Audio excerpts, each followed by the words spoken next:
lang sa kanilang kasakiman. Katulad ng mga itinabuhay ang masasamang isip na nagdudulot ng pagkawasak. Sa lamangkero ng konstruksyon ng multong daan, dapat hatulan ng katawan at sunugin ng buhay, habang ang bayan ay patuloy na naghihikahos. Namamatay sa sobrang lunok, sa barya-baryang katas ng pagod. Napakadali sa amin ang husgahan, habang sila nakahiga sa yaman. O dumating ang araw ng paghuhukom, yeah. Ito ng araw ng paghuhukom. Mga pulikong nagtatago, sila lang ba ang may karapatan? Bakit di sila lumabas para makipaglaban?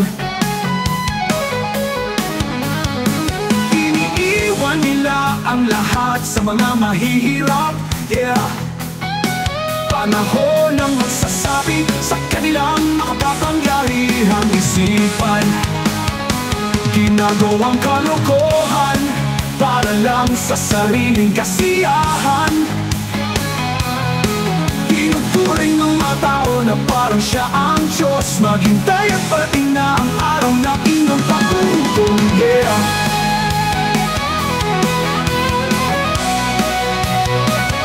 Dumating na ang araw ng paghuhukom, yeah. Ito na ang araw ng paghuhukom. Ngayon sa kadiliman ng mundo ay huminto sa pag-ikot, abang kung saan nasusunog ang kanilang mga katawan. Wala ng mga baboy, kami ang may kapangyarihan. Wala ng kulay ang magtitimon. Araw ng paghuhukom, araw ng paghuhukom. Ang bayan ay gutom sa kanilang mga tuhod. Ang mga tigma ay gumagapang, nawawalan na ng awa para sa kanilang mga kasalanan. Mga satanas ay tumatawa, muli pupupulin ang kanilang mga sungay. O dumating ang araw ng paghuhukom, yeah. Ito ng araw